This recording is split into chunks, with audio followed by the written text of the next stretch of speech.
Legacy, Destiny, a finale. So much to come ahead, so much on the line, so much to be gained and to be lost as AEW goes all in for the first time here in America, in Texas. And this is City Predicting for AEW's biggest show here in the company's history in the U.S. Welcome to the discussion as this is Simply Predicting all in Texas. Let's fucking go! And let's keep it simple tonight, folks. Hello, everybody. Thank Christ I got an easy panel tonight. Welcome once again to another edition of Simply Predicting. I am the Simple Man of the Simple Man for Great Ball Professional Wrestling. Damn it, my name is Noah Foster. And believe it or not, it was not just me. I thought it was going to be just me, but this gentleman surprised me like the Casino Gauntlet surprises sometimes. One half of the Dominguez Emmanuel, the only half of the Dominguez is participating in the All Elite League, as he's doing very well with score of 24, with the top scores being 27. Great job, Greg and Ian. Keep it up. And shout out to the all-elite team of No DQ, as me and Matthew hold it down. No, I am not Nicholas. We are not Jackson Brothers. We are not the Young Bucks. We're actually far better human beings. But thank you all for tuning in once again to another edition of City Predicting. Thank you all so much. Please like, subscribe, comment, tell a friend. Arlene, I think it would be funny if you just RJ City this and just came in with your own blind thoughts. So if you do want to come in here, I more than welcome it. Again, folks, please like, subscribe, comment, tell a friend. If you want to dictate the conversation, PayPal, the passions, or Super Chat. It's as simple as that. Darren G, good to see you indeed. Let's freaking go! And Bali Man, thank you so much. And again, folks, you all make this possible. The passion continues to carry us forward in all things professional wrestling. So I hope you enjoyed the simple discussion. And if you haven't already, go check out Aaron Rick's No DQ recap of tonight's Dynamite. I will be foreshadowing that also tonight, so spoilers will be ahead. I dare you, Arlene, join the fun. Come on, bring us chaos. I dare you. And also, of course, he did his own predictions for All In. Before we'll be live, come after Collision tomorrow, when I freaking know Madman Tony Khan 0-hour booking, official graphics, and more about the Casino Gauntlet participants, which I'm sure we'll also get. And you're always an honorable guest, even if you're a horrible guesser. All right, that being said, Emmanuel, good to see you. Here you are 2 days in a row. I'm curious if you're going to make it 3 for 3. How you feel about AEW all in Texas? I mean, like, it's going to be an exciting day for these AEW fans. Like, as there is WrestleMania, as many pointing out, there's some great matches on paper that would, any hardcore wrestler would be proud to be seen.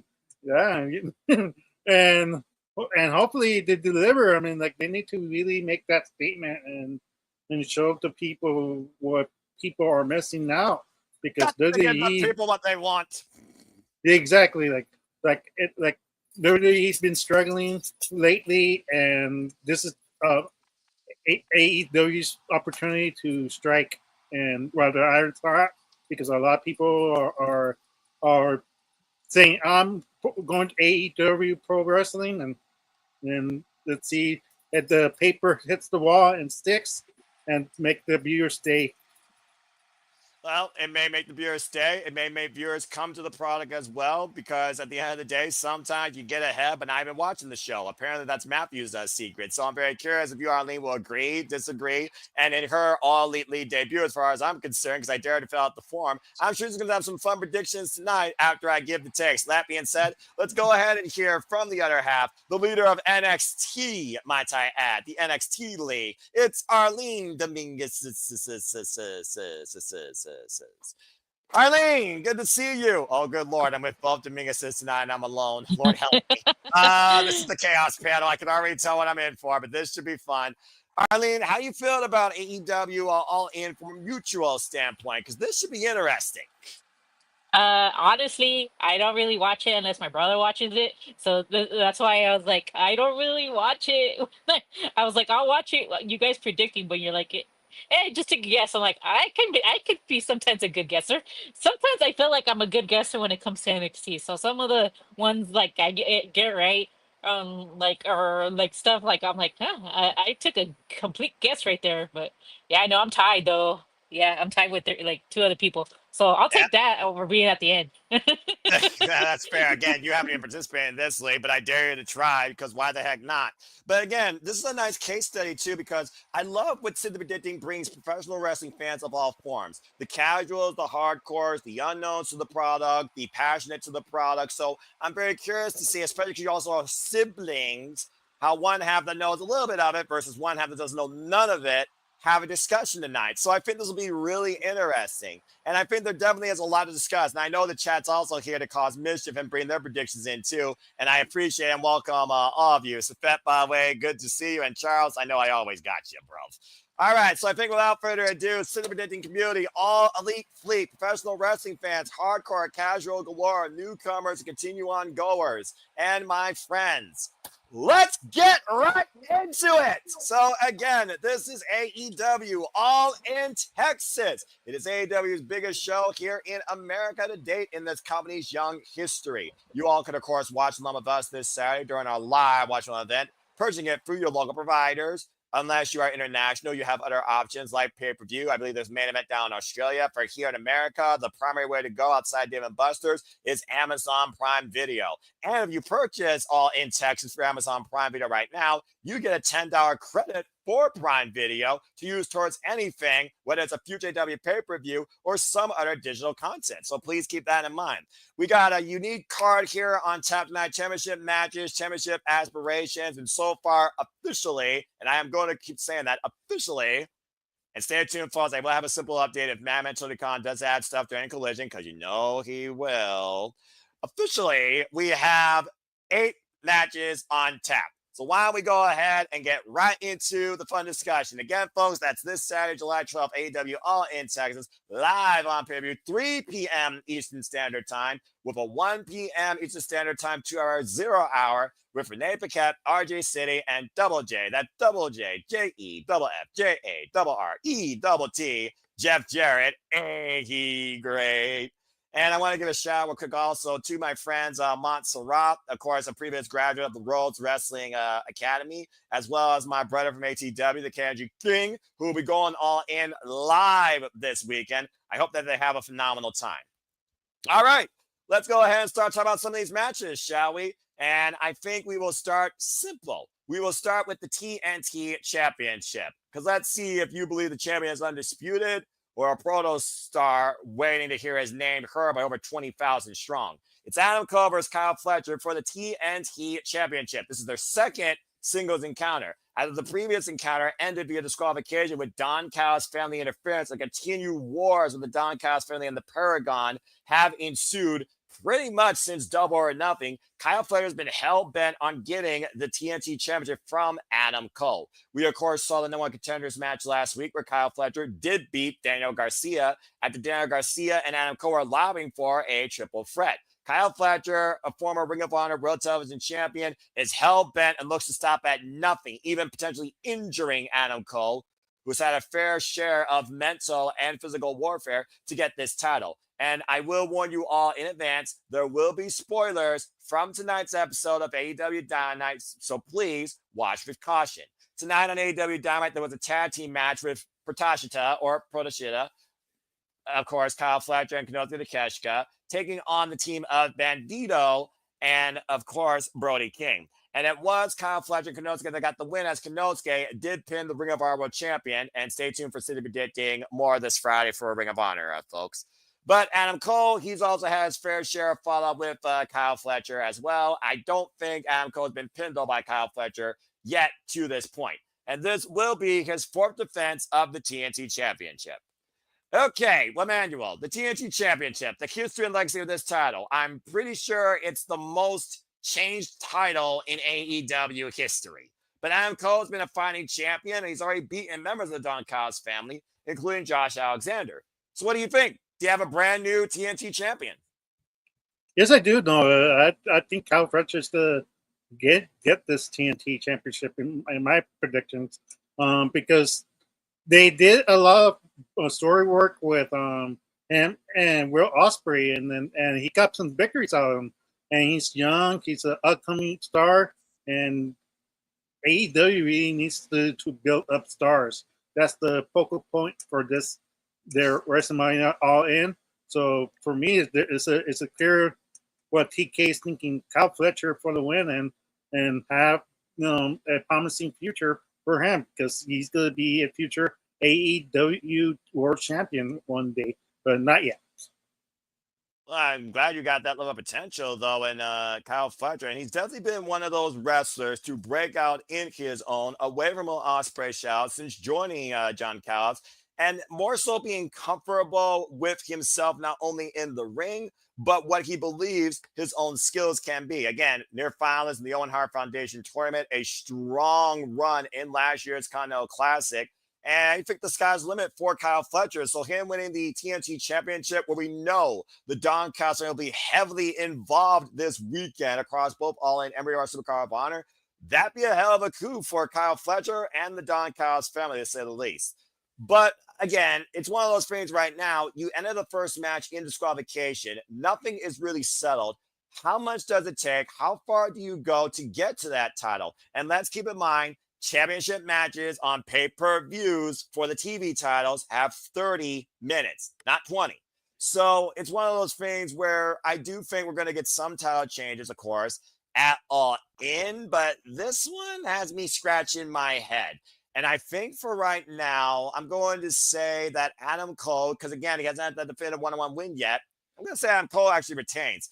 I think they're going to draw this out a little bit further because the only way I see Kyle Fletcher winning the title is if they set up a unique opponent from the UK or Australia for him at the Forbidden Door. And I think there is more to this storyline with the fact I finally beat you or you can't beat me, or you actually saved the title to a draw. Let's throw the clock out. 2 out of 3 falls. It was 2 out of 3 falls that defined Adam Cole's run against Johnny Gargano when it came to the NXT Championship, and Adam Cole lost that night, but he won the follow-up and became one of the most notorious NXT champions in history. So I'm going to say Adam Cole pulls it out. I think he lasts for a little bit longer. I say Adam Cole retains. Arlene, why don't you go ahead and share your blind thoughts? Here's your wild card, folks. Considering we got a casino gauntlet. Go ahead and pick a name, Adam Cole or Kyle Fletcher. I don't know if she's still there or not. There she is. I'm here. I'm like having problems with the camera. I'm on no my worries. tablet. I'm on my tablet, and for some reason, it doesn't want to rotate. It just, and I'm trying to charge my tablet, so that's why. We still got your voice, and that's what's most important. But go So ahead. right now it's like, yeah.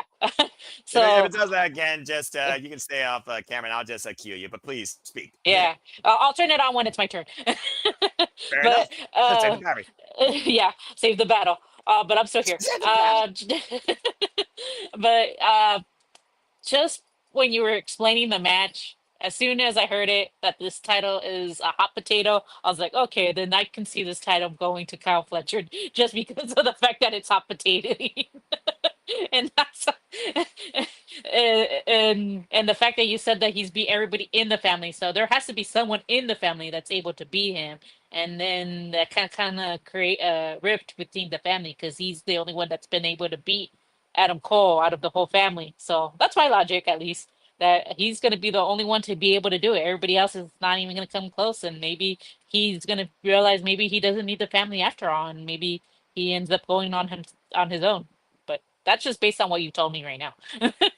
I mean, again, a blind analysis, and I respect that. And it is one of those things. Again, he beat Judge Alexander. He hasn't faced Konosuke Takeshita. He outlasted the Death Rider, Claudio Castagnoli. So, again, Adam Cole's got a good win record holding the TNT championship. But I think Kyle Fletcher is his most dangerous obstacle to overcome. And unless Adam Cole feels 100% vindicated, I can see them running this back. That's why I think that he will retain. But I like the fact here that we already are polarized. And looking at the chat, Charles saying, time for Kyle to win the belt. Sorry, Ash. Of course, he's referring to our Canadian friend. Again, don't be a dickhead if you haven't already. Subscribe.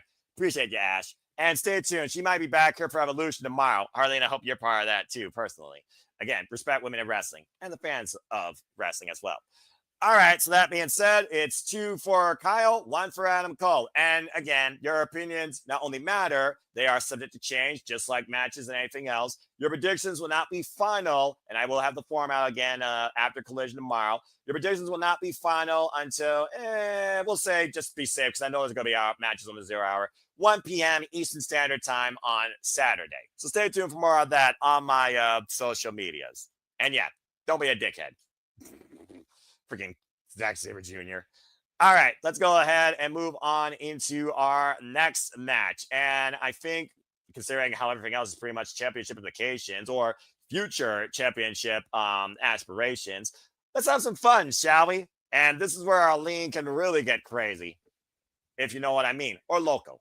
Let's talk about the men's casino gauntlet match. For those that don't know, a gauntlet match goes as follows. Two men will start, and at random intervals, another man will enter the fray. And this match will continue until the first pinfall or submission is rendered in the ring. And whoever does that gets a future shot at the AEW World Championship. And we know this much so far about this year's casino gauntlet match at All In. We know 4 participants, thanks to Dynamite, Ricochet, Mystical, a CMLL, and number 1 and number 2 have both been defined in Fatal 4-Way qualifiers. Number 1 is Mark Briscoe, and number 2, everyone's favorite scumbag, MJF. After tonight's talky talk on Dynamite, yes, I kid you not, folks, that's what it was billed. MJF made it as personal as he could, literally saying the Briscoe that should have been involved in the accident. If Jay was here, he'd be saying right now to you, Mark, it should have been you. Damn. Which made Brock Briscoe almost drive the man with a J driller and go freaking fanatic, saying, "You have me up. This is what I need. Now I'm going to whip your cottontail ass this Saturday and win this casino gauntlet match at All In and place my ticket towards the championship as Mark Briscoe only can." The word of the day, by the way, was bankrupt, but whoever wins this is going to possibly hit the jackpot because it will lead towards a future AEW Championship opportunity. Now, here's how fun this gets for you. In typical prediction fashion, for those that have followed the prediction leagues that I book, of course, no DQ, you get 2 picks. Your primary worth 2, your secondary worth 1. So good luck. All right, so that being said, Emmanuel, you know a little bit about the AEW roster. You know who could be potentially in line to challenge for the AEW Championship or who you may want to see challenge for the AEW Championship outside these names. So let your mind go wild, man, considering they will face either Heyman Adam Page or Jon Moxley at a later date. Who are your 2 picks to win the men's casino gauntlet match? For me, like the better story, it makes me wonder if MJF does win this casino gauntlet match, that if he's gonna hand it to Lashley or not, and he has the decision to either give it to him or maybe he get beats up doing like for not giving his tie opportunity for him. So it's gonna be one of those. I want to see the storyline like further because of that. So it'd be an interesting one. Okay. Other than that, if for some odd reason Jon Moxley still is champion, I could see Darby Allin like could be this year's winner for all we know. And basically he's the only last pillar of AEW who has not won the World Championship yet. He was there since the beginning. He showed that he's willing to be a crush dummy for them. He's willing to put a flag and Mount Rushmore, like Everest, much botch for me, much Everest for them. I mean, like he's willing to do anything for the company. He's a company yes guy. Like it doesn't matter what position you put him. Those are the 2 people I'm more intrigued winning this match. Well, that's definitely fair. And I mean, you think about the moving parts right now in the casino gauntlet. I think Mark Briscoe and MJF is a great singles rivalry to build into the fall season, personally, especially how personal it got during the talkie talk. And I tried, Darren G. And of course, Mystical and MJF, I think they still have a one-on-one match waiting for them as well, based on the assault in Arena Mexico and MLW. Darby Allin, though, would be such an obvious red herring because you would imagine if Darby was in this and won the casino gauntlet, he would have to finish his story against Jon Moxley, the man that took the opportunity from him in the first place, saying, "You're not ready." A year later, are you now ready? That would be for Jon Moxley to decide if he leaves on with the championship, which makes me think if Darby Allin wins, John Moxley has to be the opponent he challenges for the title and inevitably win if that's what people want. So I don't think Darby Allin's going to be in this, but I do think Darby Allin returns Saturday at All In. I'll talk more about that later. My two picks kind of, though, are I got to go with MJF. Not only does MJF have a history with almost everybody in AEW, he's kind of been a spirit when it comes to what it means to literally lead this company your own way and not off a paycheck from the E. He was very prolific, by the way, in recent interviews. Thanks, King, by the way, for sharing that with me. And again, whether it's Will Ospreay, whether it's Heyman and Page, whether it's John Moxley, who he beat, by the way, to start his incredible run as AEW World Champion, the longest reigning AEW World Champion in the company. MJF's pretty much got everybody's number in AEW, considering what he's capable of doing in and out of the ring. So MJF's got to be, I think, number 2 for me. But number 1, it's got to be somebody you got to think is going to challenge for the championship soon.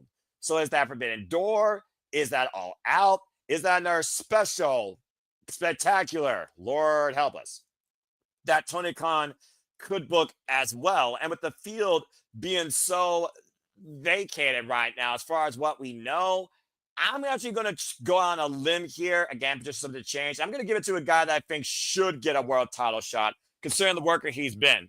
I'm going with Brody King.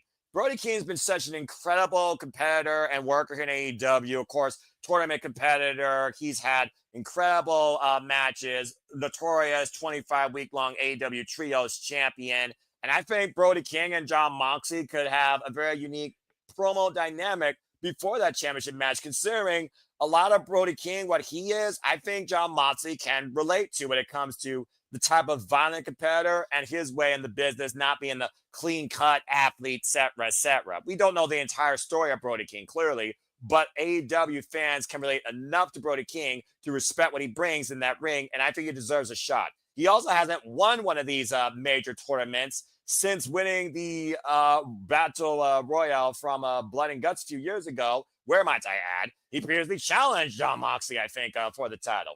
So, yeah, I think for right now, I'm going to go with MJF number 2 and Brody King as my surprise number 1, because I don't know how fast the field is going to be. I don't know who may show up or return or maybe all elite. And that's part of the fun of these Casino Gauntlet matches, to say the least. Well, Arlene, again, who you want to see maybe challenge in the future for the AEW World Championship outside these names, or someone you may have heard of that could be an AEW, coming AEW, a manual top AEW? Go ahead, wild card. Yeah, I had to Google to see who was in the AEW men's roster to see who I would pick. I love that. And a lot of them like, oh, they're already champion unless they're gonna be Mercedes Moné and carry more than the one title. I don't see them going in there. Just based on the names that like I recognize, and these were probably gonna be wild cards because you guys haven't mentioned them. But my second pick would be Jack Perry, just cause. Just because the whole CM Punk debacle and everything like that, I feel like they might throw him in there and stuff just to spite people who like CM Punk. And then my number 1 pick, Hook, would be my number 1 pick. Wow. Just because my friend Kim really likes him and that she says that he's a really good wrestler, and that's the other name that stood out to me. I was like, you know what? Like, my friend Kim talks about him that he's really good at wrestling and stuff, and yeah, just because of that. So you want to send a Hook? Got it. You'll have your chips on standby. I like that though. I mean, Hook's another young athlete. Previously lasted 10 minutes with Samoa Joe when he was AEW World Champion. And again, whether or not he's on concussion protocol still or not, we haven't seen Hook since basically the Death Riders. So again, he has that vendetta towards John Moxley. Got assaulted, ribs first in that chair, and basically had to be vacated of the Trios champion. That made Hobbs an ops, and quite a definitive ops, for being honest. So I like that. Charles, that's a fair shout out because Eddie Kingston and John Moxley, I feel like that's something that needs to happen, especially with the way John Moxley has kind of turned the page on what the AEW World Championship represents and what AEW is, and whether or not Eddie Kingston agrees with him when there was so much disagreement at first with Eddie Kingston and John Moxley. It'd be a very different dynamic in their long-term history. What's up, Emmanuel? Didn't John Moxley protect Eddie Kingston in that infamous botch AEW spot? Yes, he did at Revolution 2021. We don't talk about that. But okay, I was just confirming. It'd be Oh, no, poetic, it's but it'd be poetic if it was Eddie Kingston who dethrones Moxley at the end. You know, saving his own friend out of his madness. That'd be some poetic justice. I mean, again, Eddie Kingston, Darby Allin, that's two people AEW fans might be hoping to see one day become the AEW World Champion. And if you looked at their careers in AEW, justifiably so. Again, Colin, good to see you. And Walter, no problem. Safe travels. Get it done. And we look forward to having you back here soon. Again, always reliable. ... Reliable. Yes, Arlene. Oh, I was gonna say, and if I had a third pick, I would pick Shelton Benjamin, just because I feel like he should have a chance at the title. It's something that he wasn't able to do in WWE. Thank you. Well, again, still, you know what? Honestly, that might have been the wrestler. I think I did mention him for underrated wrestler. No, that was Sean Spears and Chad Gable. Yeah, he's underrated as a singles competitor. Only left to the mid card for the Intercontinental Championship. That would be cool. By the way, happy 50th birthday to Shelton Benjamin. Well, All Out is in Toronto, and we haven't seen Cozy was assaulted by FTR, but would he go after FTR on his return? Or would he go back after the AEW World Champion, considering, well, we did see, of course, that street fight that John Moxley did win to 51-on-1 with that infamous spike spot. But still, never say never. Things can happen. All right. Well, good stuff, everybody. I really like that dynamic conversation. Now, since I just talked about Shelton Benjamin and, of course, being his birthday, and I'm sure everyone likes to see him hurt people. They hurt people. Let's go ahead and talk about the AEW World Tag Team Championships. It's a triple threat as of right now. It's the Patriarchy, Christian Cage and Nick Wayne, who have a goal, according to Christian Cage, to become the first father-son, quote unquote, tag team champions in AEW history. Why Jet Speed, Speedball Mike Bailey, and Kevin Knight have literally had the piss beaten out of them and hurt out of them 3 times over last week. But it was Kevin Knight that got a pinfall win in triple threat action against Nick Wayne and Shelton Benjamin, pinning Shelton Benjamin with the UFO splash to earn this opportunity and further infuriate the Hurt Syndicate. And for those that watched Dynamite tonight, you saw the Hurt Syndicate get hurt by Jet Speed and the Patriarchy, with Jet Speed absconding with their tag team championships, luring them back, still in the building, after the talkie talk went to total disarray and Mark Briscoe was about to J-drill MJF. The Hurt Syndicate were about to come and do a 4-way beatdown. Jet Speed saw the chance from behind and MVP, and the Patriarchy adding kind, including 2 concertos to Bobby Lashley's leg. So good luck spearing somebody with a bad leg, Almighty. That being said, as of right now, it is still a 3-way for the AEW Tag Team Championships, and you will also see 2 of these teams involved in tag team match tomorrow on Collision. Jet Speed and the Outriders will go against the Patriarchy and FTR in 8-man tag team action. Whether the Hurt Syndicate comes for revenge to hurt everybody, that remains to be seen. All right, Emmanuel, you know how Triple Threat goes. You know the formula. You know what I always talk about. You have Buffer, you have Fall People. Since Jet Speed is the newest tag team on the scene, outside Patriarchy that's been a unit but has this new identity, since Nick Wayne returned for the Best Super Juniors. But the Hurt Syndicate has been on another level when it comes to presentation and dominance. The first time we've ever seen them vulnerable was tonight on Dynamite, and I think all they did was just further piss them off. Do you think there's a chance that we get brand new AEW Tag Team Champions at All In? No, we don't.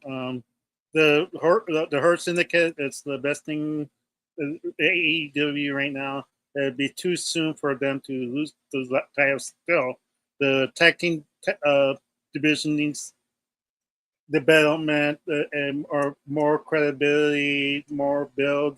So they gotta kind of wait it out till a harder tag team comes along and it's worthy to take out of their hands. If I was Tony Khan, right, in this mentality, the fans still seems to love them. They still cheer for them. They still go nuts for them when they go out there. And I'm not sure how they're doing merchandise wise, but it's an easy call for me if I was Tony Khan. The Hurt Syndicate. Okay.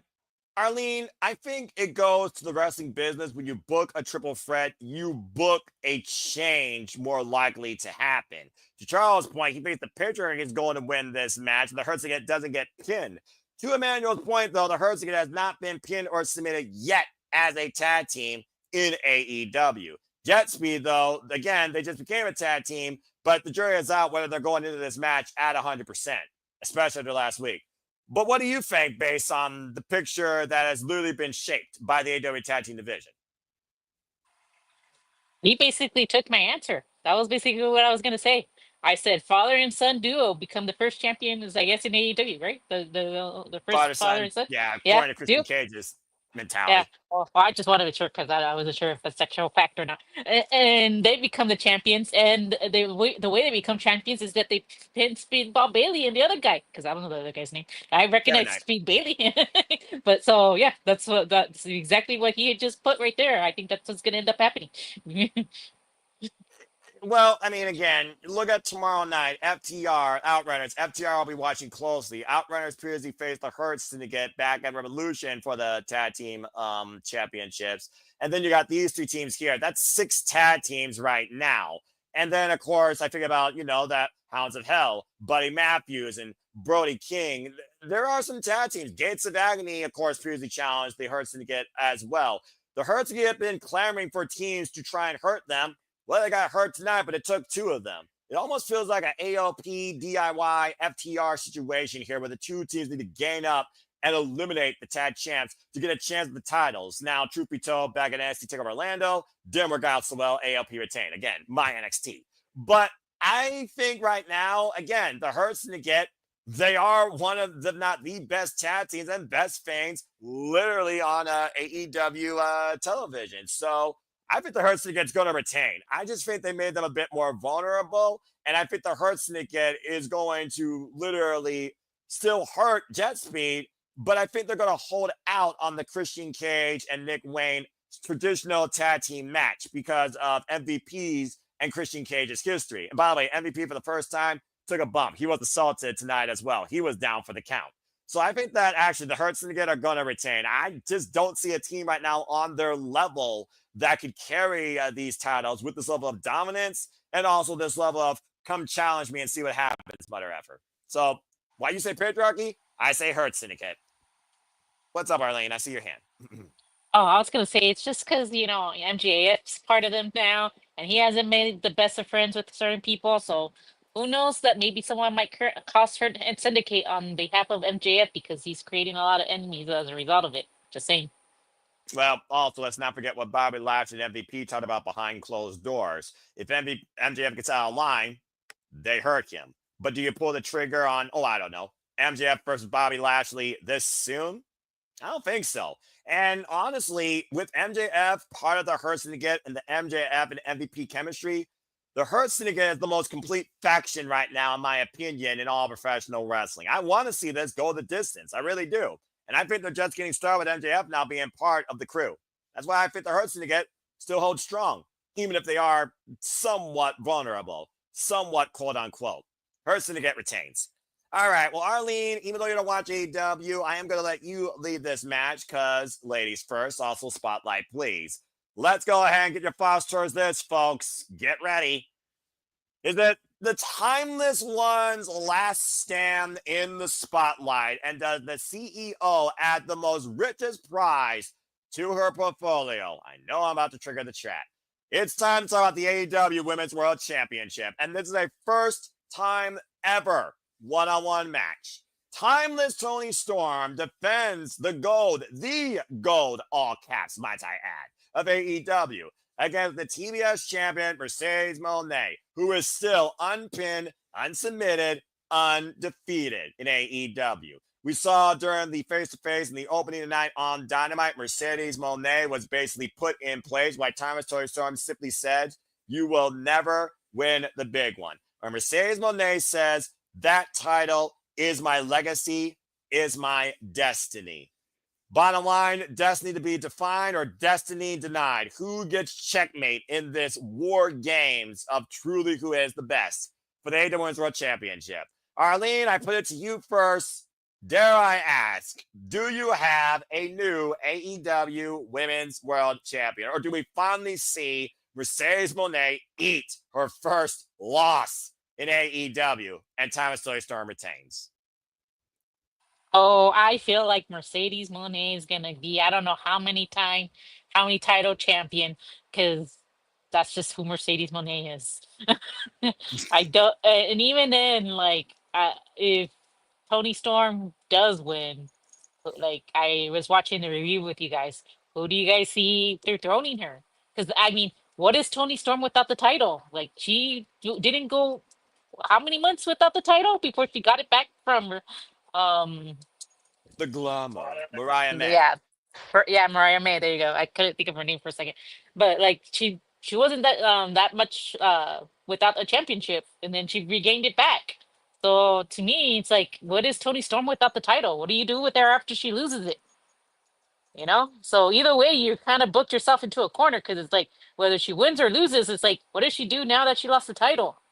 You know, what's next for Tony Storm? Who do you Well, I have mean, her face? well, I mean, hey, to your point, the last time she lost was All In last year in Wembley Stadium against the Glamour Mariah May, and she two-step Charleston out of the spotlight into obscurity until she returned with her best portrayal of the original Tony Storm, pulled the wool over everyone's eyes, and beat the Glamour Mariah May back in Grand Slam and sent her off in the WWE off the Hollywood ending. Still my women's match of the year. But again, streaks are made to be broken, and history is also meant to be denied and to be made. And when I look at these two and I think about longevity, variety, a different dynamic every time she wrestles with the title on the line, I give that more so to Thomas Tori Storm with the singles championship versus Mercedes Moné and her various championships. So again, I still believe, and I can't believe I'm saying this considering where I was last year, I think Timeless Tony Storm will finally give Mercedes Moné her first loss. I can't see Timeless Tony Storm losing this title, especially with the influx of other talent coming into the AEW Women's Division that's going to have unique matches with. We just saw Thekla. We got Pro Wrestling E's Alex Windsor to join the roster. As far as I'm concerned, there's still a whole lot more future presentations with Timeless Tony Storm than you get with Control C, Control V, Mercedes Moné. Again, great in-ring competitor, but as far as that outside stuff to draw you in, it's all the same kind of, and it gets really old really quick. Then again, she's a businesswoman. Businesswomen aren't those original. Just saying. Nope, I'm going with Thomas Tori Storm retaining. Otherwise, it might be literally a dictatorship of the AEW Women's Division as we know it. Lord help us. Again, she already has the TBS championship. She doesn't need both championships of AEW. If she didn't have the TBS championship, I almost would agree with you. I was this close holding up for Mina Shirakawa to beat her for that. If Mina would have won, I would have said Mercedes Moné was going to win here. Mina didn't. Tyler Story Storm has to win. She has to, for Pete's sake. She has to. Emmanuel, what do you think? It's split. You're the decider. I'm torn about this because of certain Mercedes Moné. I was telling my sister today on Instagram where I read an interview with Tony Khan saying that he's not booking Mercedes to win all the time, that she's not in control of her own narrative, that he's making the decisions, which is kind of BS. It's fake fact. Tony, you're smoking something. Mercedes making those decisions. Again, we don't work, but again, again, what is text unless you actually are behind the scenes, just saying. Exactly. Unless you're in Mercedes Moné's pocket, Tony Khan's pocket, or even that Janet Pepperman woman's pocket, you don't know. You're I agree. I agree. No, like I'm just assuming, but how much he pays her and the return investment, we don't know how much he's willing to green back for because that's base facts. Like that she should have been thrown so many times for those TBS championship and the other titles that's long to list down. Like she shouldn't be this much of a factor of every industry being the main woman. I agree with you. Like I think in the best interest of wrestling, If Mercedes really loves this industry, she needs to lose against Tony Storm. If this is Dot. Noah, if Mercedes does win this AEW Women's Championship, she doesn't love the industry. She hates it. That's a hot take. No, it's a hot take. Yeah, I know. She's selfish. She only cares about herself. She doesn't care about the fans. The only person she cares about is herself. So if Mercedes wins all in, bury the whole AEW women's division, like make her the AEW Tag Team Women Champion at this point. Or just a discussion in the future, but that's another topic in the later day if they ever get created. But I'm with you, Noah. Like I hope Tony does win it and make Mercedes eat her first pinfall in the AEW career. If not, like I said, I don't want to be that guy to pick Mercedes because I had that deep feeling she's going to become that Mercedes Hogan that the IWC is calling and brother. Yeah, exactly. But this sister. Is like exactly, sister. It feels like the Hulk Hogan versus the Ultimate Warrior in some cases. I see this as the title type of for the women. Mm-hmm. Both are established, and one's could be named the face of the women's division. For me, there's more longevity for Tony Storm than Mercedes. Yeah, and keyword, she's timeless. We all die eventually. Legends, legacies, history falls to dust. She wasn't wrong there. At the end of the day, there's not a more featured wrestler that can give you an infinity dynamic with anybody right now in the business than timeless Tony Storm while she's holding that championship. She needs to be the next one to pass the torch towards whoever she thinks can be a leader of this division. And Mercedes Moné for me isn't that as long as she's holding the TBS title, because why would somebody hold both the mid-card and the world championship of your division unless you're going to unify them? You're basically pigeonholing the whole entire division underneath you. You might as well be a dictator. So, no. Downward dictatorship, up with democracy. Thomas Tony Storm retains this year at All In. And it'll be the first time she actually wins at All In, by the way, too, considering this is the third time we're going All In. The first one, 4-way, lost to Saraya. The second one, lost to Mariah May. Let's not make All In the stage that timeless Tony Storm literally loses. I'm just saying. Timeless Tony Storm for the win. And see. All right. Well, good talk, everybody. Let's go ahead and move on into our next match. And speaking of power struggles, authority, dictatorship, democracy, freedom, despite the fact we're not in Glasgow, Scotland yet, and I don't have a Braveheart makeup. But let's go ahead and see if you respect your EVPs, or are you going to say down with the Bucks and finally see some democracy go up? Because in this match, that's what it's all about. The Young Bucks go up against Swerve, Strickland, and Will Ospreay. And the stakes are this. If the Young Bucks lose, they are no longer EVPs of AEW. But if Swerve and Ospreay lose, they cannot challenge for the AEW Championship for a full calendar year. There's a whole lot to stand back when it comes to these four men. Really picked up after Swerve Strickland was cost the AEW Championship, as the Young Bucks aligned themselves with the Death Riders, with their own selfish agenda to get the AEW Championship back in the Elite, while Heyman said, stay the fuck out of my business, Ospreay's business, and Swerve's business, after Heyman beat Ospreay at Double or Nothing and basically buried the past when it came to him and Swerve Strickland. Took a lot to get there, though. We, of course, saw Swerve and Ospreay have a 30-minute time limit match, went to a draw, and we saw Ospreay take a tack-filled bullet for Swerve Strickland while Swerve was cuffed in the corner. So these two are pretty much inseparable, but they're also basically the same type of mindset when it comes to the Young Bucks. You're not doing good for AEW from your EVP position because you are not in control. The people are, and also Tony Khan. So bottom line, you may no longer need to call the Young Bucks EVPs come Saturday at All In if Swerve and Ospreay win. That's the ultimate goal. But you also may not have these two involved in the AEW Championship picture for 1 year if the Young Bucks get the win. That's their goal.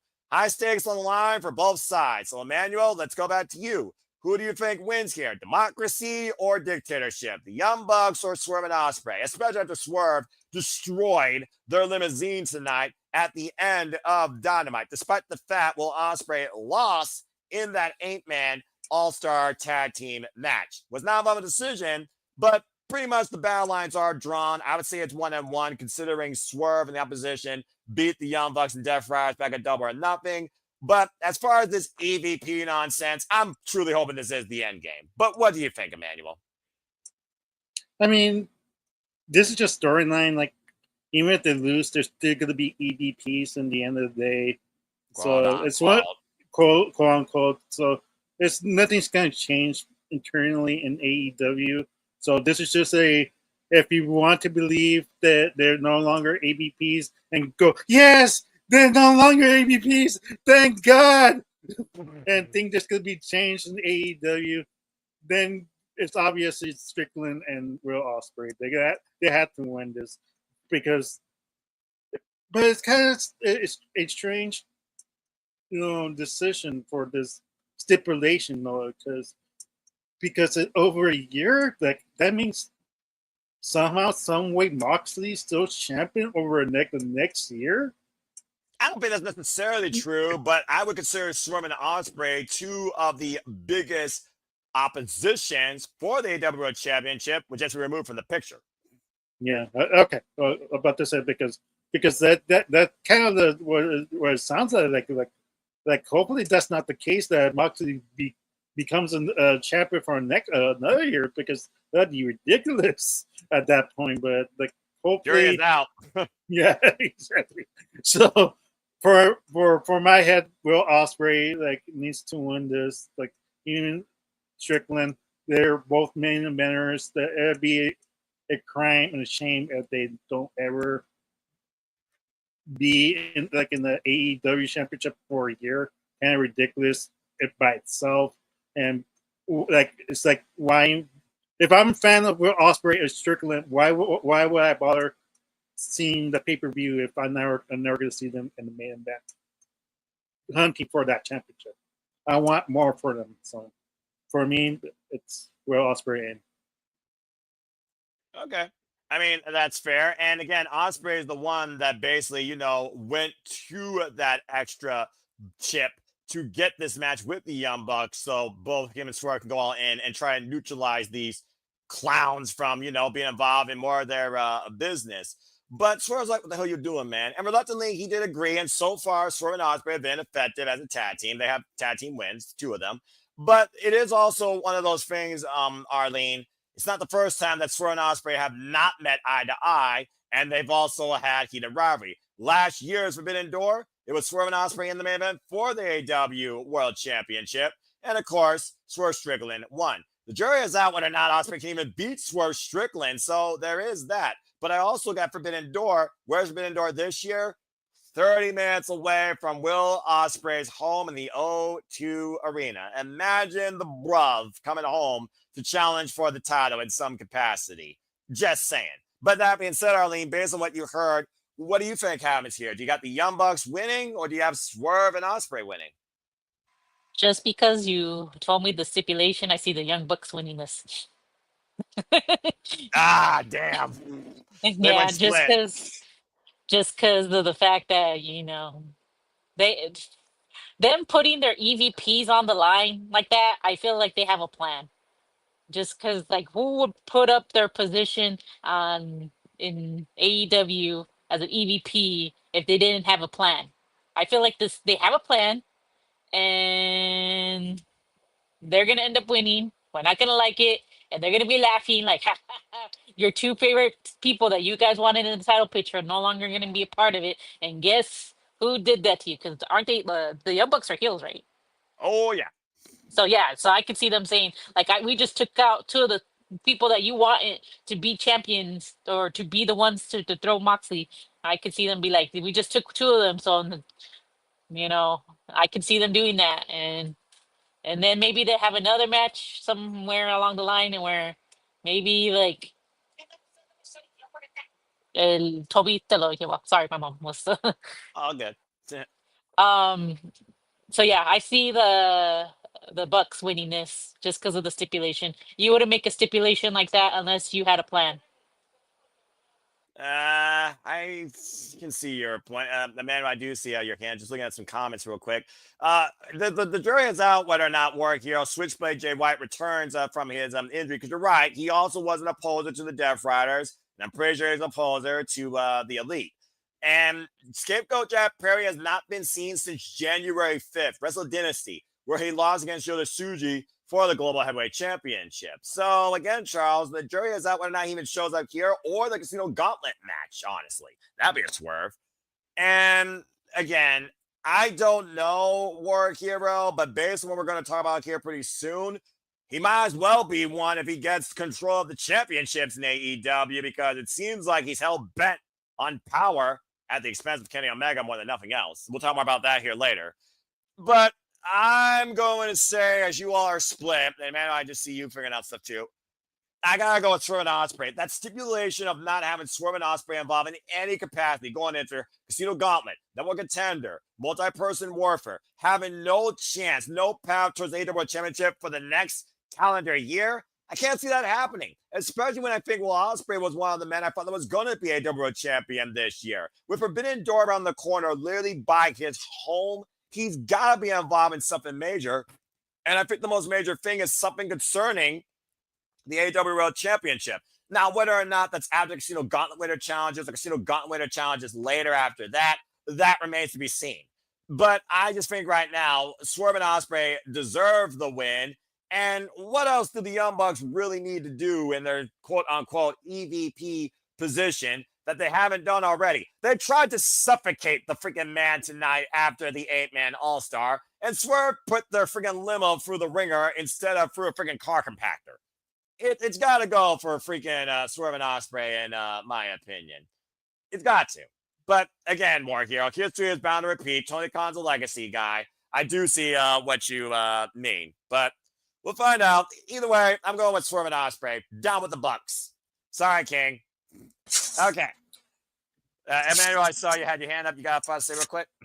Yeah, just to answer, like, who would be that stupid to jeopardize their position? I don't know. Vince McMahon, Doko Steve Austin, Jake McMahon, Linda McMahon, Mick Foley, HBK. What? The list goes on. The list goes on. All the Texas people and all the callbacks to a 40 struggles not named Eric Watts. Ugh, and that's when Don Callis was last called a director of a 40 as well. Dark times they were in wrestling at, folks, at one point. Dark times. All right. Well, you ready to have some fun, folks? Because we talked about the men. Let's talk about this crazy stacked dynamic women's division, shall we? Let's talk about the women's Casino Gauntlet match, where, of course, the winner will get a future AEW Women's World Championship match. It's a who's who that could be involved in this, but based on 8-woman all-stars, winners will probably see the likes of Willow Nightingale, Queen Aminata, Anna Jay, Sky Blue, Julia Hart, Athena, Thunder Rosa, and by the way, Athena will be defending her Ring of Honor Women's World Championship against Thunder Rosa at Supercard of Honor. But here are some definitives for you. Number one is Chris Statlander, the new Eve International Champion, by the way, beating Anita Vaughn. Great match. Go follow Pro Wrestling Eve here on YouTube. Thanks, by the way, Dan and Ospreay and Emily, for all you do. Love that promotion. And also, as we saw this past night on Dynamite, it was Megan Bain that got the better of the field of Ty Mello, Queen Aminata, and Thekla, making basically Ty Mello bow down with a running Liger bomb. But as we saw backstage following that match, Thekla and Queen Aminata are still going to rip each other's heads off, and I love it. So again, it's a who's who, and with the women of the business, not just in Texas, but maybe recent returns to the independents. Who could show up? Vert Vixen, High End, Maya World, Priscilla Kelly, Atlanta Black. The sky's the limit. And also Ring of Honor could also be in play here too. Bottom line, though, you're calling for a future challenger for the AEW Women's World Championship based on who wins this Casino Gauntlet. And again, Casino Gauntlet goes as follows. 2 women start. After 3 minutes, no woman comes in. And random intervals, another one will come in. And this will keep happening until the first pinfall submission is rendered in the ring. Period. All right, so let's go ahead and get your two picks towards who you think wins the women's casino gauntlet match. And Emmanuel, I'm actually going to start with you. Who do you got? Well, who I really want to see winning, but most likely she's not going to even be in the match. Deanna Perasso. It'd be a way to for AEW to say, "I'm sorry for the stupid, crappy booking we giving you. Here's like let's try start to build you up and make you a champion. That's what I want, but that's not gonna happen. So here's my real two picks, like sadly, but I just wanted to say that because like what I want versus Tony Khan wants. So Fair enough. I'm thinking what Tony Khan wants. What makes sense is the DMD, Dr. Britt Baker, surprising in the Casino Gauntlet and actually winning. The speculations are all false that you've been reading in the IWC that she's leaving AEW, that she's WWE bound. She secretly, extended her contract, and that's a way to have Tony Storm with Dr. Britt Baker. That's the match. That's a match we haven't seen in a while, and it'd be interesting and interesting dynamic that they could push the limits over Tony Storm if she still champion at this point. If if if Mercedes win, it has to go to Mega Bane. Mega Bane destroys Mercedes. If not, I had to go with that. This is my third pick. I know. He's fickle. I know. I'm fickle. Like I haven't decided yet, but it's one of those things like what I want to see. Like, but I'll go back to me. I'm trying to think. I'm sure you'll think of a different name that isn't already all elite or is all elite. Like, that'd be a tragic challenge. Because again, think about women that haven't been the NWA Women's World Champion and maybe should finally reach that point. To Charles' point, Arlene, Willow Nightingale has been one of AEW's brightest female stars, and she's won championships. And might I add, former TBS champion that Mercedes Moné beat for the title at Double or Nothing last year in her in-ring All Elite debut. Just saying. So again, that's also something else to think about. So Arlene, let's go ahead and get your thoughts towards the women of AEW, or honestly, the women of wrestling. What are your two picks towards this match? Well, like my brother, I actually have three picks. The third pick I know does not matter, but just because I love this idea and I would buy this if this happened, I would want Harley Cameron to win and challenge for the championship and win so that way little Mercedes can be carrying the little title as she's carrying her Oh around, my mocking her. gosh! Yes, give it to me. I'm telling you, Tony Khan is missing out on selling these puppets of Mini Mercedes Monet Monet, with a Mini mini Monet, championship. holding the little title. Just because, give it to me, Noah. Anyway, so I don't see that happening, but Oh just the Lord. fact that Harley the little Cameron, get well puppet, soon. Continue. but yeah, like that would be cute. Like if the little puppet is carrying around the little title when Gosh. she wins it, that would be so cute. Anyways, and that's not happening. I don't feel like so. That's why I said, but just throwing it out there. I Come love the on, way Tony your Khan. minds are wandering, though. Still, it was brilliant. Continue. Just because, like, I want the puppet. If he's missing out, he should be. He could be making a lot of money selling that puppet. Puppet Special. It's just a Harley Cameron original. Only she has one. Well, two. Yeah. But imagine how pissed off. It's just the fact that it would piss off Mercedes Monet that everybody has a puppet every time she comes out. Just imagine her face. That would be just that would make me happy. Anyways. That's too much Mini Monet. Too much Mini Monet on my screen for one day. Do the continue though. This is getting weird. Anyways, my second pick would be Camille to be the Oh one to win it. wow. Yeah.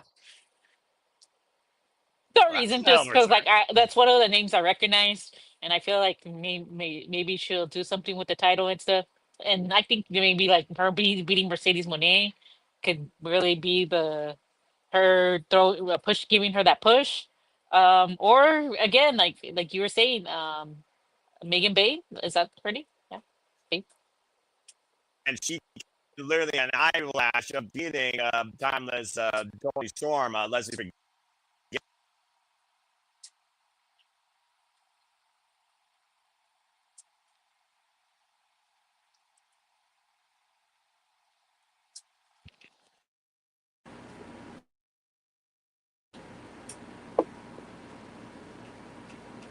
Textual and continual in the picks that you did think of. Again, Will Nightingale's got to be a strong candidate. She's got to be a future AEW Women's champion, especially since she also signed with the company recently. Britt Baker DMD, is it a red herring? Again, she literally was the first female signed to AEW. We haven't seen her since, I think, literally All In last year, if not one other match after that.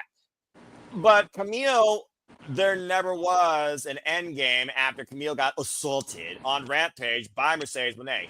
And I don't know right now, she's still working on the American, omit that for now, American Gladiator stuff, because I don't know if that's necessarily affecting any plans.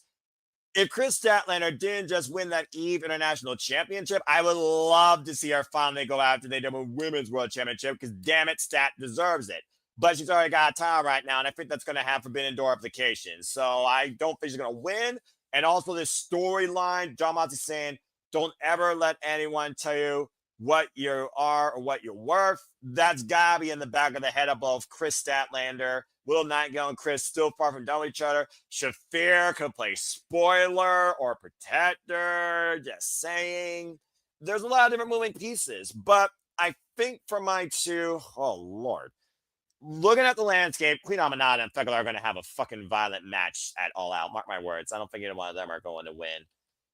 I think I got to go at number 2 as Willow. Number 1, do you run back Megan Bayne and possibly Megan Bayne become the AEW Women's World Champion? That's the thing, though. Especially with this whole idea of rumored women's tag team titles in AEW. And Lord knows I got enough tag teams I can do it. So I got to take a single stars. Yeah, I think we're going to go at number 2 as Willow. Number 1, do you put her in the picture already? I mean, she would just arrive. Alex Windsor is supposed to be coming. I'm going to have to think about this, actually. Manuel, I see you do have your hand. Go ahead. Yeah, I was about to say it's Marina Shafir, to be honest. Like, because she needs to be a title, because like without her, like what she's doing in the Death Rider, just protecting Moss all the time. Like she needs to start to build her career and become a dominant woman champion if she's to be credible in the future. I get they trying to do it like a China interacting with the guys, but it's like she needs to be in the woman title card. That was my third pick, but I couldn't think of her name.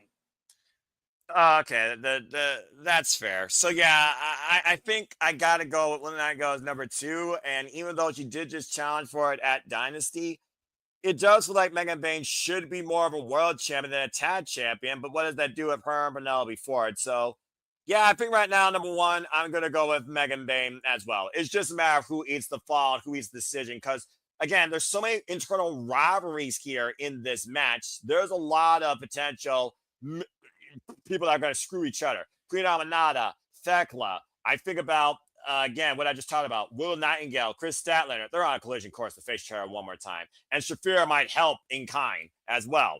So, yeah. For now, though, I'm going to go with Megan Bayne and Will Nightingale. But again, we'll see what happens tomorrow. Who else declares themselves? Who else can be a surprise? Do they get the title match at Forbidden Door, at All Out, or somewhere in between that we don't know? None of them was really, clearly said. So we'll see soon enough. And shout out to American Wrestling, JJ Williams. Good to see him, as he, of course, says good evening to me and the Los Domingos. All right.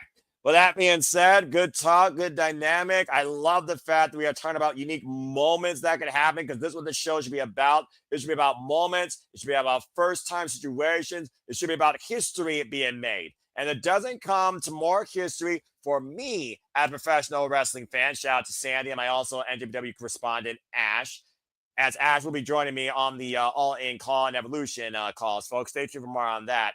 But this right here is my fucking main event for so many damn reasons. 7 years we are opening the door on this.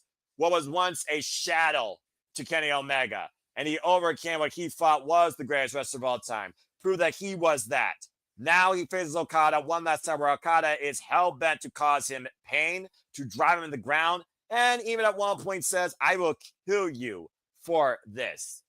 And again, Kenny Omega says, you made this personal, but I'm sure you're still going in here for business, but you're getting a different Kenny Omega. One final time for everything. The words of the cleaner himself. Kenny Omega, AEW National Champion, won it against Kazuchika Takeshita. Kazuchika Okada, AEW Continental Champion, won against Eddie Kingston last year. 2 titles, 2 legacies, defined into one, unified, winner takes all. It's Kenny Omega, Kazuchika Okada, 5. And this truly sounds like it will be for the last time.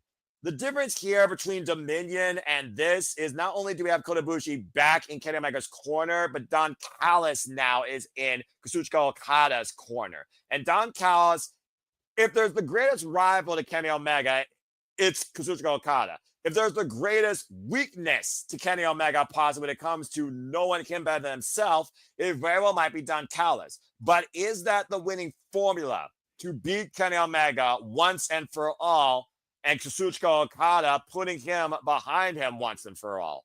That's basically the question here.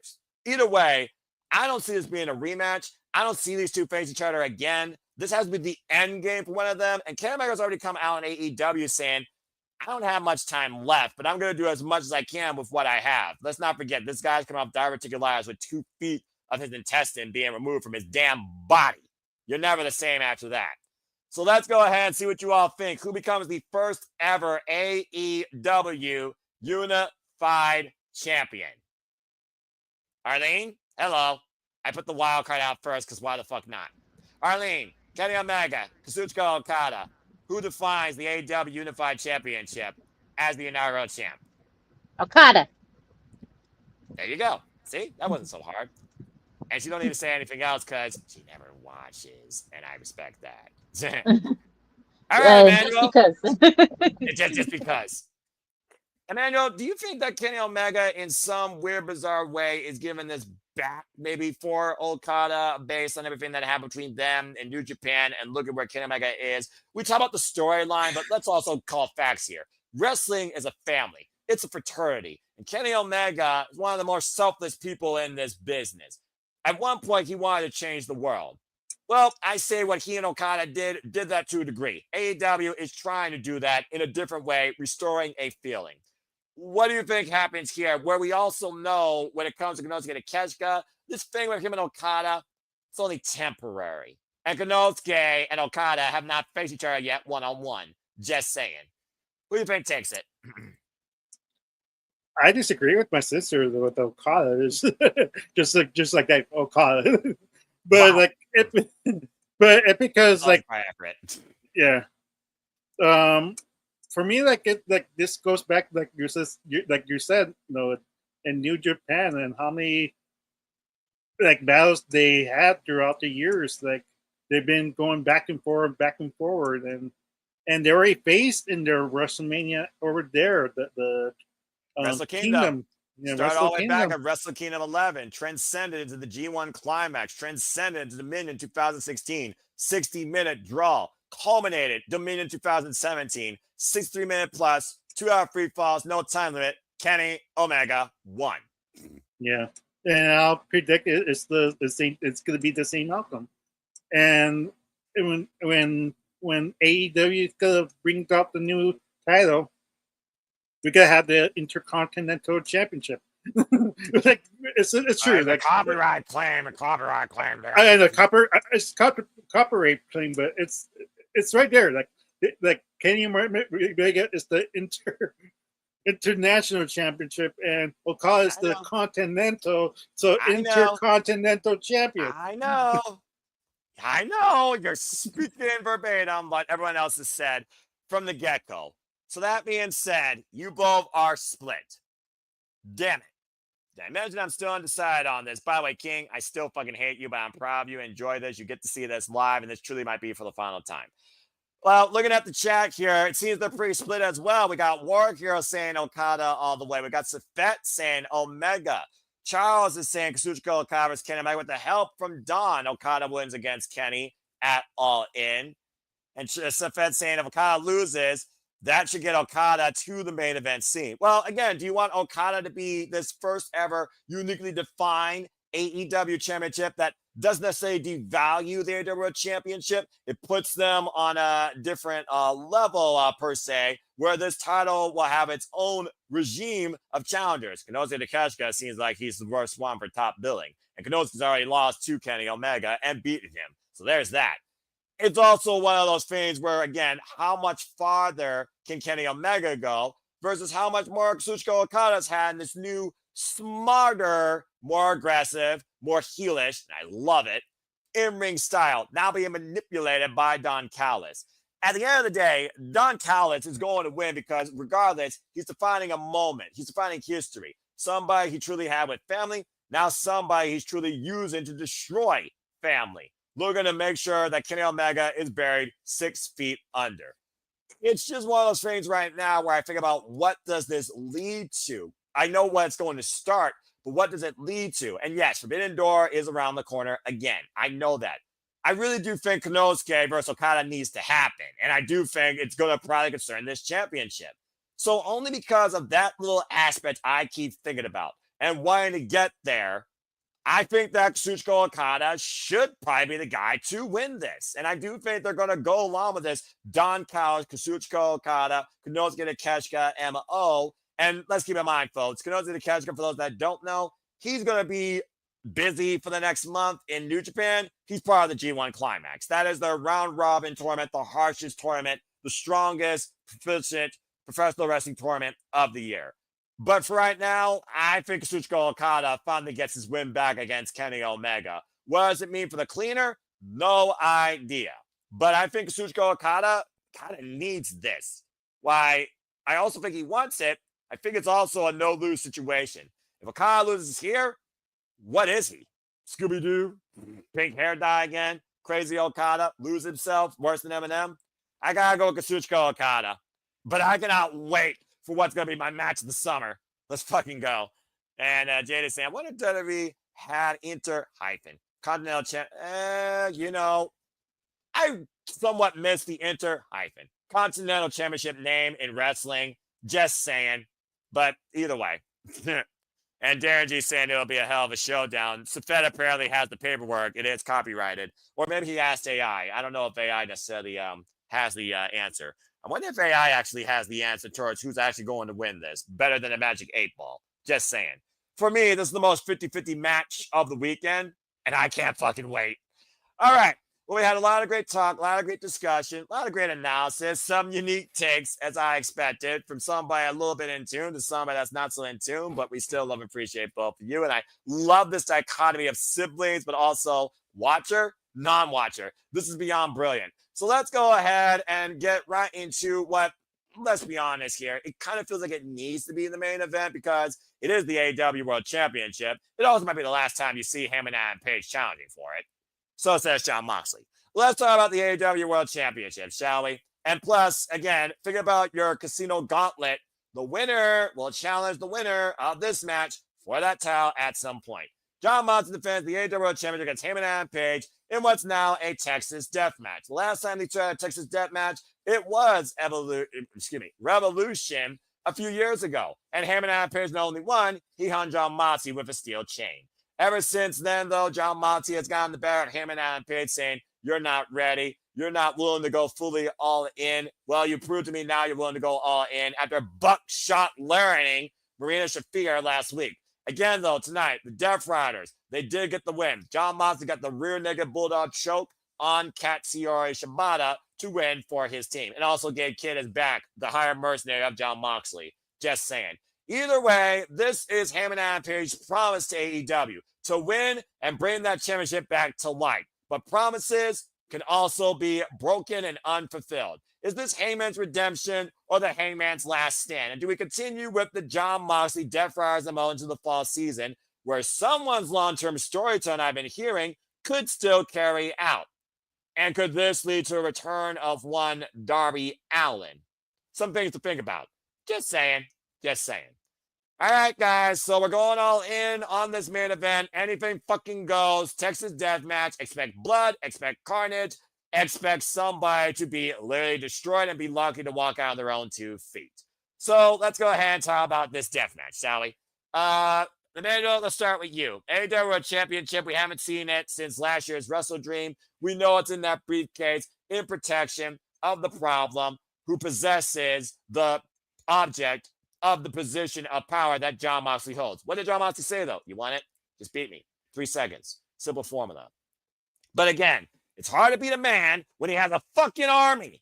Will Yuta, Claudio Castagnoli, Gabe Kidd, Will Pac show up, and Lord knows Marina Shafir will literally take a bullet for Jon Moxley in this mission statement until he's dead or this AEW Championship run is dead, as we've seen.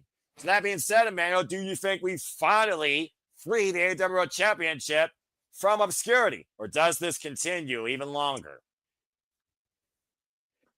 I don't really want the storyline to continue, to be honest. But I have a deep feeling that, unfortunately, Mox is gonna retain this match somehow, some way. And yeah, like Charles said, like if Darby returns, it's a clear indicator that, and he wins the casino gauntlet. It's a clear indicator that Moxley's going to win. Hopefully, that's not the case for me. Like, really hopeful that it doesn't happen. But like, I don't trust Trony. Like, he believes in Moxley. He thinks he's doing a fine job as AEW champion. That's why he hasn't been thrown yet. And sadly, I think, like, he's gonna lose at his own town, Adam. Like, he's gonna lose it. I mean, it's kind of weird that, for me, it would be like a kind of redemption because his first title run was so bad that it is considered one of the worst AEW World Heavyweight Championship, and that's not his fault because of booking wise. No, it's not. It'd be a great redeemer to have a second run and make it mean something. That's what I really want to watch. Like I said, it's just for me. Like I have a gut feeling that Tony is gonna go with Moxley and give it to Darby, since Adam already had his opportunity, but like I said, like hopefully he does win it and relieve us from the storyline, and he has the redemption storyline and have a better title run this time. Okay, fair enough. Well, you're looking at it from both sides, but it sounds like overall you're leaning towards Jon Moxley retaining. And again, Arlene, it almost feels like for Jon Moxley, it's a way to prove truly that no one is ready to be a WWE champion if he beats Heyman in his own game. Heyman and Page only lost one Texas Death Match. It was at Full Gear against First Strickland 2 years ago. But the last time he faced Jon Moxley in this environment, he beat him. So it almost feels like, in a way, Jon Moxley beating Heyman at the own game he called. It puts Heyman out of the title picture permanently, probably. And that's kind of Jon Moxley's MO at this point. And for everything you want to say about Jon Moxley and this run, there's a reason why he is the 4-time AEW champion, the light out of the dark, the gray between the black and white that AEW pretty much has had as their lifeblood, their backbone, since Jon Moxley came in and ushered a paradigm shift at DON 2019.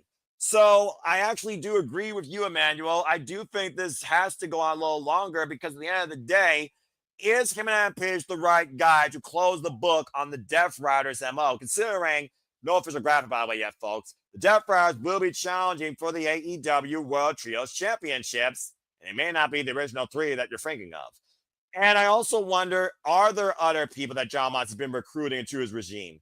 Whether he's manipulating Chris Statlander or shaping her to finally stand on her own, not worry about others or have friends and finally become a Women's World Champion, or add somebody alongside Shafir to be just as lethal, that remains to be seen as well. Plus, Gabe Kidd will also be in the G1 Climax. So you know you won't see him for a while after All In, just saying. But it's also one of those things, how much farther Can the Death Riders MO go? And here's another thing I think about as well. We're heading back to Cincinnati, Jon Moxley's hometown, 2 weeks after All In, or excuse me, literally a month after All In. That's Jon Moxley's home turf. I'm just saying. One way or another, Jon Moxley's going to be in there, and he's going to have a pretty definitive position. Last time he was there, he defended the championship against Hobbs. I think you get something similar. That's why I don't think Jon Moxley's losing. I think Heyman goes down in a blaze of glory, but this time Jon Moxley finally chokes him out with that chain and puts him behind him once for all. I got Jon Moxley also retaining. Arlene, go ahead and close this out. What do you think about this storyline with the Death Riders based on what you heard? Heyman and Adam Page's road to redemption, whether or not he actually achieves it, or literally left in the dark, kind of like what you were there. Or do you think the towers finally brought a little bit to light? Go ahead. I like this. This is fun. I am actually agreeing with both of you. I think Moxley is going to retain. And as you guys were talking, I was going to bring up the point that there's a reason. It goes back to the EVP match where the stipulation was where Strickland and Will Ospreay don't get to challenge for the championship. I think there's a reason why they did this. They did that stipulation. They have a plan. I scratch your back, you scratch mine, Moxley. Maybe the I forget their names right now. Their names escape me. The Bucks. There you go. Matthew and Nicholas Jackson. Yeah. Come in and help Moxley win, because Moxley's probably gonna help them win the match. You scratch my back, I scratch yours. You help me, I help you. You end that way. You know. I can see that happening. Like I said, I don't.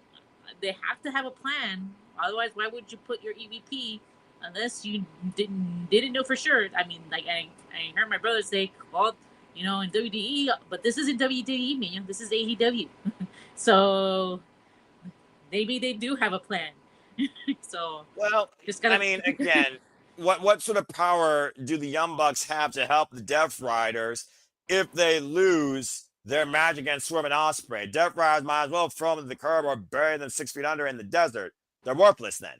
It's just one of those things where I almost feel like either at All In, you end the Death Riders MO entirely, or you end one part of it. And I do think the EVP part of it is going to end sooner than the Death Riders as a whole, because the Death Riders have been a focal point of AEW. Whether people like it or not, you can't argue that they basically have carried most of the damn show.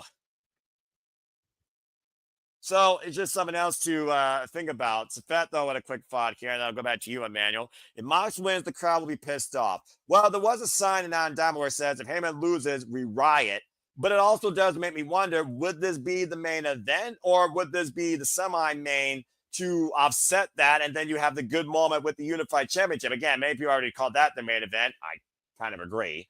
But I also do think you need to make the AEW World Championship once again important and on screen. So I just don't know. And Darby Allin, AEW original, he's got so many different things he kind of wants to do, and I can respect that. But is he truly dedicated enough where they want him to be the face of AEW? They want him to be the champion.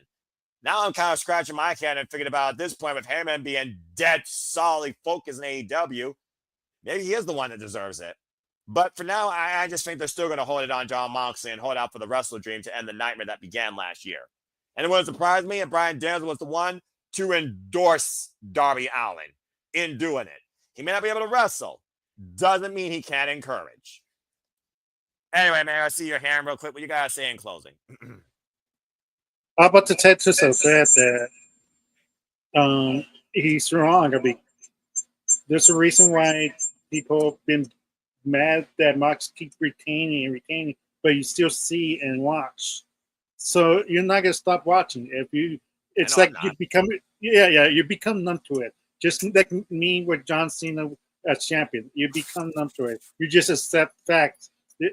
It's like it's true. It ties together. There's a reason for I guess you would continue. It's similar. It's similar. Do anything by any means necessary, or the same tactic, low blow, belt to the face. But with John Moxley's case, I mean, we've had. Let's just go down the MO of John Moxley's title run, shall we? He did Worlds Collide Fatal 4-Way. All hell broke loose. He was able to retain it successfully there. He faced Cope for the AEW Championship. Christian Cage, worst cash in AEW history, failed. Christian Cage was incapacitated. Swerve Strickland came the closest. EVPs decided to align with the Death Riders. We saw what happened there. Ty was not on the line at Double or Nothing, but it was Team AEW that got the better of the Death Riders and the so-called Founding Fathers. Now here we are at All In, where truly we're going all in for the future of AEW, whether it's a brighter light or more of the same. And I expect that to happen possibly as well, because I still right now am leaning toward Moxley retaining. Because at the end of Dynamite, it was the baby faces that held the ring down, why Shafir saved Moxley from a buckshot lariat, and Claudio took the bullet as they went face to face. Foreshadowing, folks, goes a long way. Go ahead, Emil.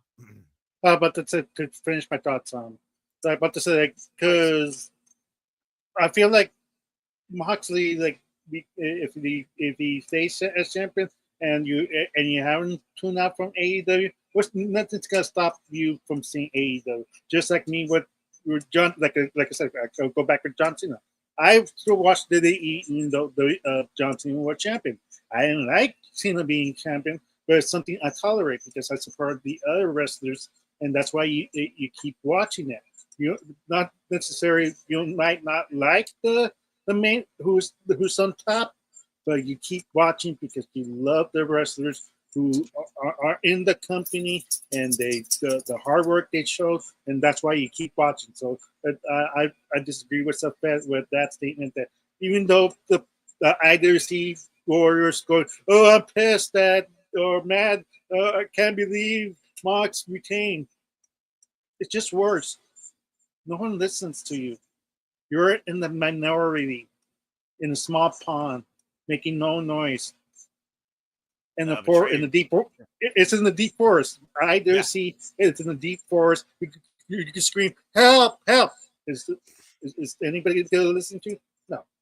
They're going to keep on growing. If a tree falls in the forest and no one's there to hear it, doesn't make a sound, people still don't know the answer to that question. But I also know the answer to this question. We also don't know the answer of what AEW is going to look like after All In, where you might have everybody go all in this match to make sure the Death Riders and John Moxley lose the AEW World Championship, man and woman. Let's not forget, Willow Nightingale still says she wants to be the biggest problem for the Death Riders. Willow, Swerve, Ospreay, Ops can all get involved here along with the Death Riders and the Young Bucks. So again, it's all-out warfare at All In for the AEW World Championship and for everything else for that matter. But still, good stuff, man. Thank you, Arlene. But again, folks, what are your predictions for All In? Are you as excited as us? What is your main event? What do you hope to see happen? Who do you hope to see return, debut, become All Elite? Man or woman too, who challenges next for both world championships, whether Forbidden Door or later or sooner. Let us know in the comments down below. We hope that you tune in to our watch along this weekend. We're providing alternative coverage for AEW All In. I believe it's going to be me and Ash once again. So stay tuned for more on that. Before we go and bid you all fine adieu, thank you for tuning in to the second of four, count them, 4 Sleepy Disneys that I'm doing this week as well. I appreciate all of you. And I definitely appreciate both of you, Dominguez, as always, too. So, again, unless I see you all tomorrow, good luck in the league, Emmanuel particularly. Arlene, if you want to roll the dice and join this just to see what you do in your All Elite debut, I will send you the form personally, too. Just let me know. That being said, I hope to see you both for Evolution tomorrow. But if you want to plug your stuff, I welcome you to go ahead and do it. So, Emmanuel, where can people further engage and find you? I mean, under Emmanuel Dominguez on Facebook, EDM7324 on Instagram. I mean, other than that, you can find me here, and you could follow the YouTube if you want, because I have a YouTube channel too. Like for some odd reason you want to follow me, that's up to you. But other than that, like hopefully AEW kills it and proves why it deserves a second chance, out for those hardcore fans who want to be fans again, and hopefully they deliver. If not, And I'm not sure what else you could do to bring back fans at this point. And it's one of those things as well where, like I said, this is AEW's turning point of no return. You had to restore the feeling you came out originally with in 2019 at this show, or you will never, ever be the same great alternative you sought out to be originally. Again, shout out to good old JR, by the way, that will be back also at AEW All in Texas. Glad to know he's cancer free. Way to go, Boomer Sooner. Arlene, again, always a pleasure. Again, I hope to see you and Ash, Tatilla, and others as well for Evolution tomorrow night. But in the meantime, where can people find and engage with you in case we don't hear your lovely voice tomorrow night? Thank you for the invite, Noah, to join the AEW. But I feel like it's like the NXT.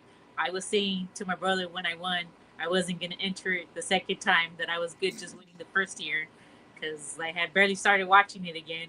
And the fact that I won was kind of like one of those like moments where I'm like, I don't know how I won, but I won. Divine intervention, the luck of the draw, luck of the Whatever click. it was, I was like, and the fact that I'm doing good this one, I just don't like the stress. I hate stressing. I like just enjoying it. So maybe this might be my last year for NXT, because I just feel like it's too much pressure on me, because I do want to do good. And the fact that like sometimes it's like, I would have been perfect last pay-per-view if Super Yoshi had come. I would have been perfect. All the matches I had gotten right, except for that one stupid match where Yoshi decides to butt in. And every time I see Yoshi, I say, "Screw you, Yoshi, for ruining me my perfect pay-per-view."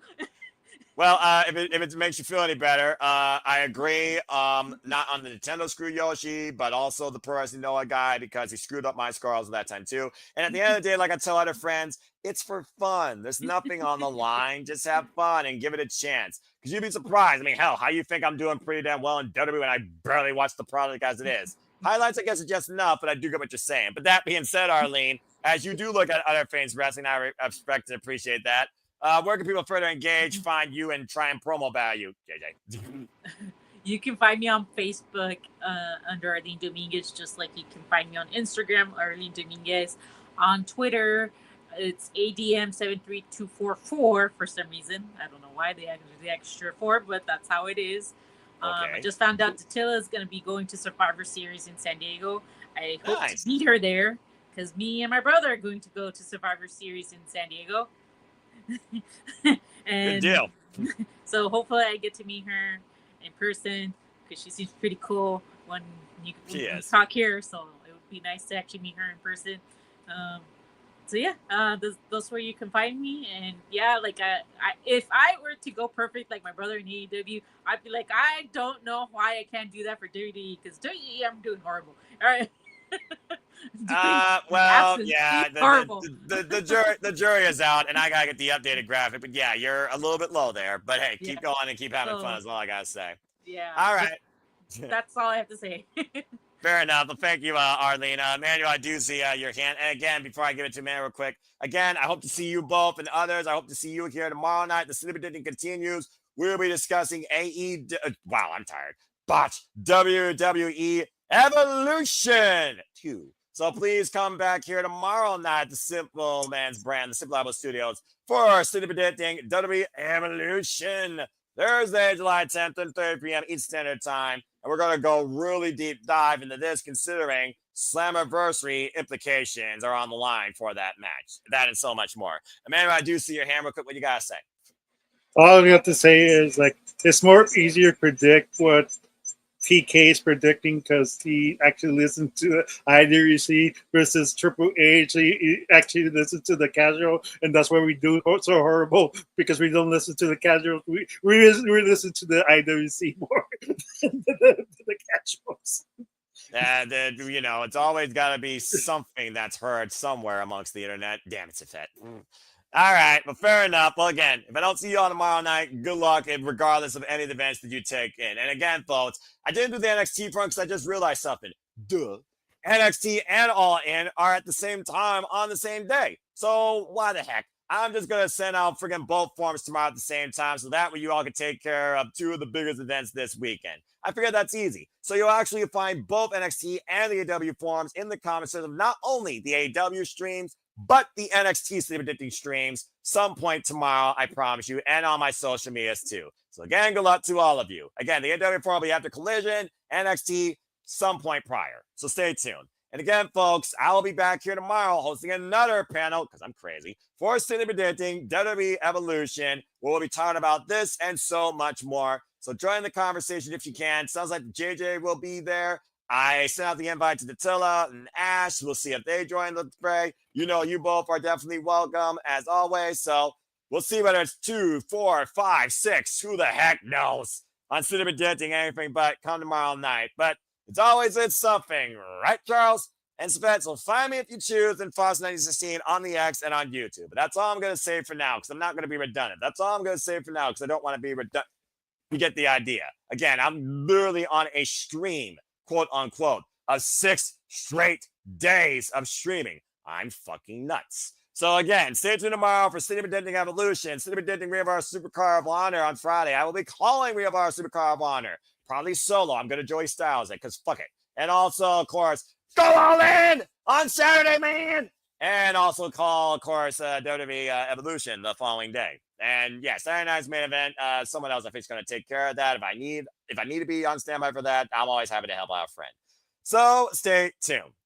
And it looks like DJ. Well, if he's awake, I know he's tired, a father. He's in the same time zone as me, so we'll see what happens. Again, truly, folks, we encompass all the wrestling. So until next time, as always, like to wish, encourage, and remind you there are no winners, no losers, no betters. Just fans of opinions with this passion we all share. At the end of the day, folks, support one another, respect each other, protect your entirety too, treasure your families, and just stay alive and enjoy professional wrestling. It's truly as simple as that. But with that being said, thank you so much for tuning into another edition of Sleep Addicting. Please subscribe, comment, and tell a friend. Hit the bell as video goes live or on demand on this channel or any of the channels here at the Simply Reliable Studios. Have you subscribed today? If you haven't already, what are you waiting for? Do it! Just do it. Don't be a dickhead. Subscribe to Bad for Wrestling, our Canadian friend Ash. Subscribe to The Rage of Wrestling, Walter Cruz. That's The Rage of Wrestling. And subscribe, of course, to The Renegade of Wrestling, J.J. Williams. Subscribe and support my friends. And follow DJ on the X and Datilla on YouTube. And again, we will see you tomorrow night for Sleep Addicting. That's all I got to say for now. So in typical British game show fashion, I'm going to now bid you all a fine adieu. So, for Arlene Dominguez, say goodbye. She waved. Bye. There we go. For Emmanuel Dominguez, say goodbye. Goodbye. And JJ, update that picture. If Mercedes does lose, her reaction will be priceless. I thought you were going to say timeless, but I do see what you mean. For Safet, for Charles, for DJ, for JJ, for War Hero 99, for Darren G, for everybody in the chat. Thank you again so much. Rage of Wrestling, Walter Cruz, Kana, Andrew, Christopher Rotz. Again, you all make this possible. Body Man, appreciate you. As well as anyone else that wasn't even in the chat but decided to tune in even for a brief moment. Yes, I am probably more hyped for AEW all in than our shows. That's just the type of wrestling fan I am, defined by strong style and the competitive nature of professional wrestling, damn it. But it is a goodbye for me for now, as I do cover all the wrestling. I'll be back here for Evolution. Again, Montserrat and King have a great time there live at AEW all in. So until tomorrow night, we cover only women's professional wrestling, especially this. Thank you all for tuning in to AEW All In Texas preview, hype discussion, and Sleep Addicting. So make a positive impact in life and have a good night. And let's freaking go all in this weekend for all elite wrestling. Have a good night, folks. See you tomorrow night for Simply Predicting W Evolution. Take care. Come on, Tony and Paige. Yeah, keep holding on, Manuel. As long as Time of Toy Storm wins, I'll be happy. Oh, good Lord. I saw that half of the show, and they have you cotton ball motherfucker. You going to get your head blasted in and your Coach Dill pickle cut off. And Mark Prince go get his way with you during that casino gauntlet, man. I can't wait. Oh, shit. I forgot to hit the button. Whoops.